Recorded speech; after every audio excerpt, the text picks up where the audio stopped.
Welcome to the Afterspin, opinions from thought leaders in our state. I want to ask Rick and Rufus, when Mike Morgan defeated Bob Edmunds in the 2016 Supreme Court elections, it gave Democrats a 4-3 plurality on the Supreme Court, and many Republicans feared it would result in partisan verdicts.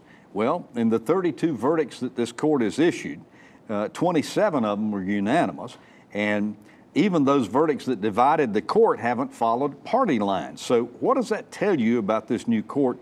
And further, what does it say about whether or not we ought to vote for justices based on their political party? Rick Henderson. What it tells us, for one thing, is that so far, at least, that some people who thought that the court was going to swing to the left are going to be disappointed, because the initial ruling, for example, in one of the redistricting cases, Judge Sam Irvin IV, Justice Jimmy Irvin, asked some very pointed questions of the plaintiffs in the hearing.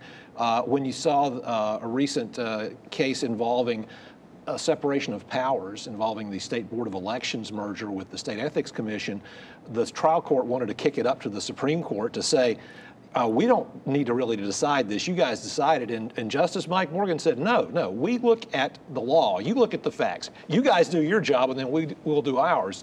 Now, Justice Morgan may come up with an opinion that I disagree with, but at least he's having everybody stick to their knitting, which Rufus, is a good thing. Rick says that the people on the left are going to be disappointed because they're not going to get some of the verdicts that they might not like. But the people on the right are going to be somewhat disappointed because this takes away some of the case that they've got for a partisan court, doesn't it? Well, if you knew the Irvins like I do, yes, having worked with a very great man for 10 years, you'd know that the Irvins are not going to go by any partisan philosophy whatsoever, and Jimmy Irvin is no different. I mean, Justice Irvin is no different. He spent a lot of time with us when Watergate was going on as a young man, so forgive me if I don't call him Justice Irvin. Have the politicization of the court is the most troublesome thing to me right now in the public discourse. I was Attorney General for 10 years, was on the floor right below the Supreme Court, and I'll declare I don't think they thought about partisan things. Now, I'm changing my mind about the election of judges. It brings out the worst in people. It brings in national organizations that want to have either conservative or more liberal interpretation, and I think that's ruining the judiciary. And I want to have them appointed right now. It works very well in the district court system.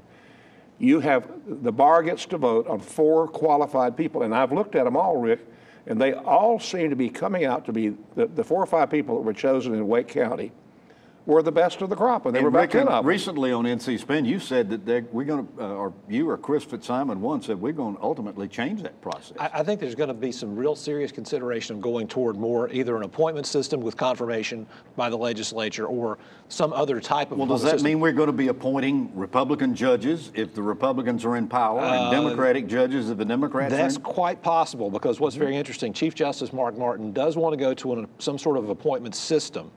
If that indeed happens, the question is who's going to do the appointing, and that we don't know yet. Yeah. You always had that on the federal system, though, and sometimes they fool people. I know that the Republicans were extremely upset with Earl Warren, for instance. And David Souter. Yeah. And David Souter, my old colleague on the Attorneys General. Yeah. Well, thank you for watching the Afterspin. We'll have more video all during the week on ncspin.com.